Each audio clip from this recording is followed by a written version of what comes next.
Hello and welcome back to I Create My Games. I'm Jens and this is Parallax Part 5, Image Instances. Last time we made sure that we can move in both directions and that our images don't overlap even though we're working with floating point operations. Now for seamless backgrounds this is almost done, but we don't always work with seamless backgrounds. So in our different example we prepared, we have a few rocks which are instances. Now these rocks are currently, if we hit play, currently positioned right next to each other because our logic dictates, well, check out how big or how wide our image is and then go right next to it. And then again and then again. And we want to reposition them basically right here because we also say, well, reposition at the sprite width and use a buffer of, I think, 0.5 or something. Now, for seamless, this works pretty great, but for instances, this isn't really what we want. We want to decide if we want them, well, right next to each other or further apart, so we can have one stone in this case per background image, so we don't have multiple stones inside our camera bounds. So let's implement that. First of all, we need a way to decide which kind we are. So let's go with image type enum and it's seamless or instance. And this will be a variable image type. And now we need a way to reposition or to buffer the spawn width. So let's go with public float spawn buffer equals 0 and a reposition buffer as well, but this isn't just for instances, so this will be for multiple things. Public float reposition buffer will be .5f. And for me to make sure that I remember that the spawn buffer is only for instances and not for the seamless images, because that would create gaps, I like to use an attribute and it's called header. And here I can write only for instances. So I remember, oh yes, that was about that. Now to implement these, we can simply scroll down and verify, first of all, that we are an instance. So if the image type is equal to image type.instance, then we want our width to be increased by our spawn buffer. And for the reposition buffer, which is currently a fixed value, we can simply change it for the variable reposition buffer in both cases. And like this, we can make sure that when we hit play and, well, say these are all instances, and let's let that at 0 for the moment and reposition them at -20, 20. And if we hit play, we see them right next to each other still, because I didn't change the spawn buffer. But if I now increase it to, let's go with 15, for example, I can see that these instances are spawned at a totally different location around the position of the castle. They are moving different speeds, so yeah, it's just around the position. And so we can make sure that these instances are wherever I want. Now, if I want to decide, well, I want actually 2 rocks per screen view, I can decrease this to maybe 5. And they're, of course, way closer. And we have 2 right next to each other. And another 2 and another 2. With this, we can already decide a lot about instances, but for me personally, always using the exact same distance of 5 is a little bit dull. So let's make it a little bit more random. And first we need an option to decide if we really want that or not. So it's public boolean spawn random equal false. And public float spawn random range equals 0. Now, I don't want to go totally overboard with this, so I will give it a range of, let's go with 0 to 5. So we can manipulate our size to the left or to the right by this amount. Now to do that, we switch to init image back. And here we are using the position currently to decide where we want to create our copy. Now we can change that a little bit and go with change by instead. So we always start with the X position and add the change by value. So with this approach, we can change it by the image width if we're going right to the left or to the right. Now, if we want to move random, we can first verify that our image type again is actually image type.instances. And we decided to randomize the position. So spawn random is true.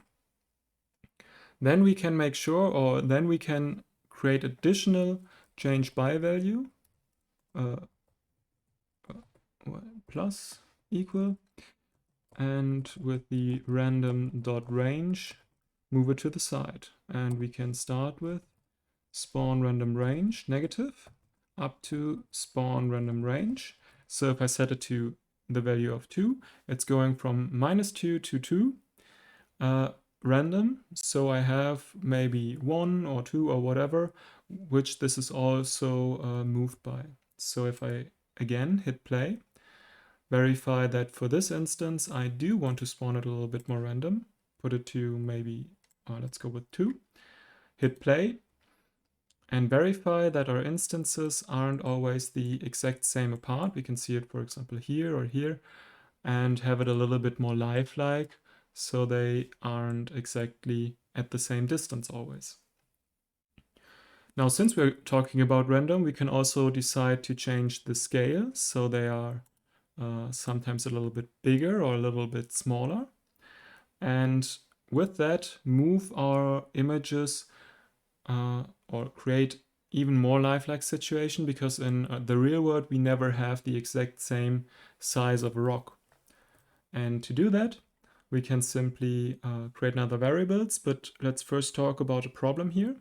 If I increase the size, the bounds of our images move way down here. That's because we scale from the pivot point, and this is at the center for me. So I don't want it looking like this. I actually want this the scaled size, and then move it up a little bit to represent the position I wanted to. So for me, it should have the exact same Y position of the bottom corner of the image. So if I scale it up a little bit, I have to move it up. And if I scale it down, I have to move it down. But not always we want to do it, so it's again a variable where we can decide if we want to freeze the bottom Y position or not. So let's implement that. First, a few variables. Now for me to realize that these are different options and I can use them individually, I like to put a little bit of space in between, so I have a little bit of space in my editor. And now we go with public bool scale random, also public bool freeze y bottom, and I usually want to do it, so I put it to yes. And again, a range for the scale, but this time I start with 1 and go up to 4, so I don't go totally overboard. Scale random range. Now to implement that, we need the sprite renderer bounds again. And we could always go with the get component method, but this is, well, unnecessary. We could we can decide to find it once and then use the variables. So I will do that. I will create a variable sr for sprite renderer, private sprite renderer sr, and I will find it in the awake method.